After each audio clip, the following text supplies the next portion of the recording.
تو ریگستان کی سواری ہے، پہلے تو آپ گھڑ سواری کیا کرتے یہ ہم نے اسپیشلی ہندوستان سے منگوایا جی، راجستھان سے 1,00,000 روپے میں یہ آیا تھا، اور یہ ہے ہی سواری کا، اس پہ آپ بیٹھ جائیں ایک تو بالکل وہ نہیں لگتا کوئی ہچکا بھی، اور سائیکل اسے نہیں پکڑ سکتا۔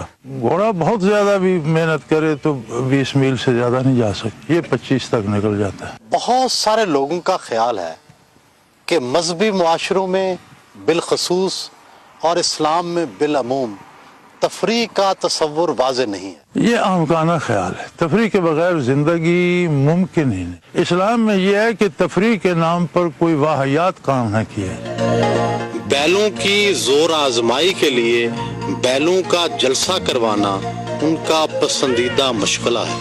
زندگی کا کوئی ایسا شعبہ نہیں ہے کہ جس میں ہمیں اپنے والد صاحب سے رہنمائی نہیں مل رہی۔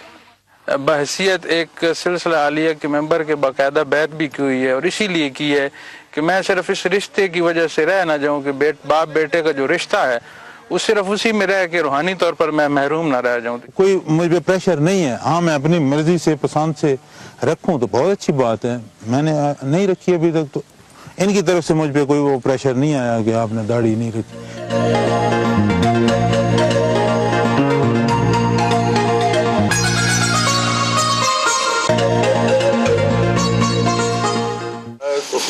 لفظ اللہ دل کی گہرائی تک اتر جائے، باہر نکلے خارج ہو تو روح کی چوٹ۔ جدید دنیا میں تو ادویات کے بغیر علاج کا تصور تک نہیں کیا جا سکتا، دم، تعویذ اور روحانیات سے کیا دل کے امراض اور کینسر کا علاج کیا جا سکتا ہے؟ روحانی طور پر یہ توجہ سے یا ایک آدمی کے ہاتھ سے جو لکھا جاتا ہے اس میں جو اللہ کی رحمت یا برکت ہوتی ہے، اس سے علاج ممکن ہے۔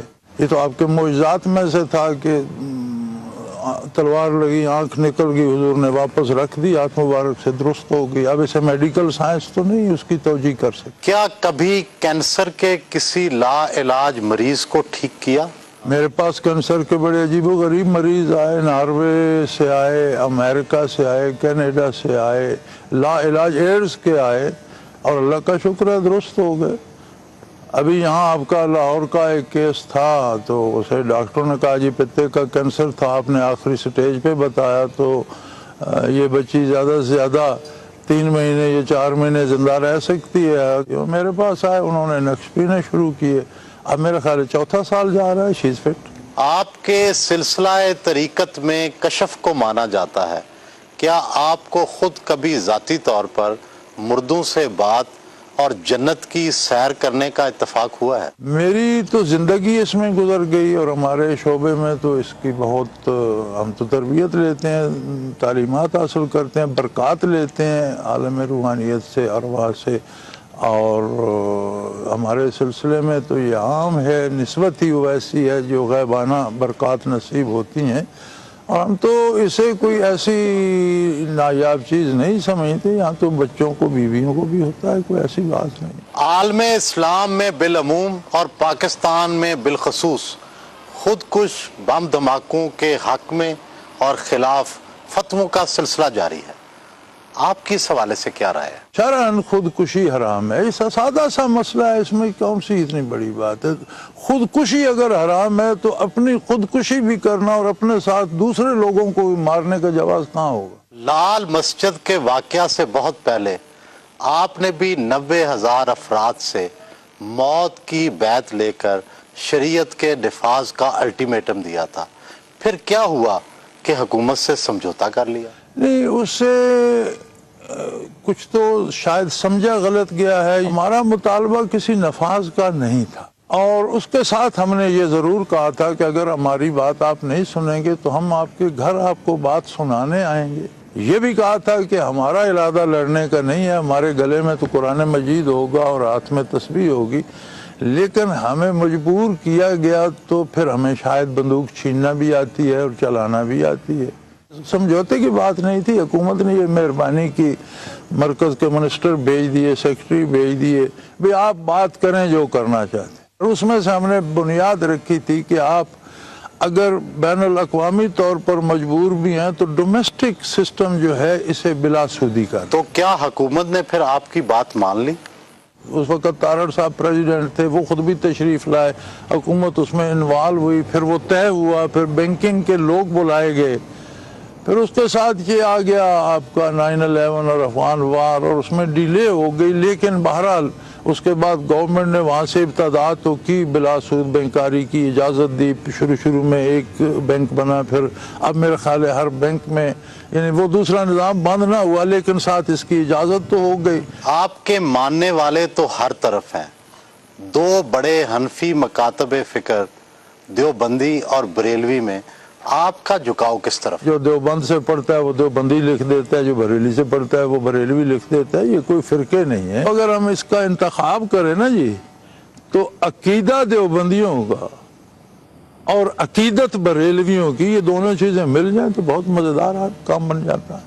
بے نظیر بھٹو حکومت کے خلاف ہونے والی فوجی سازش میں آپ کے متاثرین بھی شامل تھے. کیا انہوں نے آپ سے مشورہ کیا تھا؟ ان لوگوں کی ملاقات تھی ہم سے, لیکن وہ مرید تھے حافظ اقبال صاحب کے, وہ مدینہ منورہ میں. لیکن مجھ سے اس بات کا انہوں نے, اس پہ حکومت نے بڑا وہ تفتیش بھی کی, انکوائری بھی ہوئی, لیکن وہ اس بات نے مجھ پہ, اور مجھ سے اگر بات کرتے تو میں انہیں سمجھاتا کہ یہ جو آپ کرنے چلے ہیں یہ نہ کرنے کا کام ہے, یہ نہ کریں. چند افراد کا جمع ہو کر بندے مار دینا یہ محض تخریب کاری ہو سکتی ہے, اس سے حکومتیں تبدیل نہیں ہوتی. آپ نے پاکستان کے سیاسی نظام کی اصلاح کے لیے تنظیم الاخوان کی بنیاد رکھی, لیکن کوئی بہت بڑی سیاسی کامیابی نہ مل سکی. وجہ کیا ہے؟ اس کی وجہ یہ ہے کہ یہ جو موجودہ سیاسی سسٹم ہے اس میں ہم داخل ہوئے ہی نہیں, کسی الیکشن میں ہم گئے ہی نہیں. ہم نے جو اپنے لیے شعبہ چنا, ایک کام ہو رہا ہے آلریڈی اور بے شمار لوگ کر رہے ہیں, آپ بھی اس میں شامل ہو گئے اور وہی کرتے رہے تو اس سے قوم کا کیا بھلا ہوگا یا کسی کا کیا فائدہ. میں سمجھتا ہوں کہ یہ ایک تنظیم منظم طور پر ایک خاموش تبدیلی آ رہی ہے جو بہت خوش آئند ہے, اور ایک وقت آئے گا کہ آپ دیکھیں گے کہ یہاں صحیح کام کرنے والوں کی ایک اکثریت ہو جائے گی. 73 سال عمر ہو گئی, زندگی کی سب سے بڑی کامیابی کیا سمجھتے ہیں؟ یہ تو جب قبر میں جائیں گے اگر قبول ہو گیا تو بڑی خوشی ہوگی, اور کامیاب نہ ہوئے تو وقت ضائع کر رہے ہیں.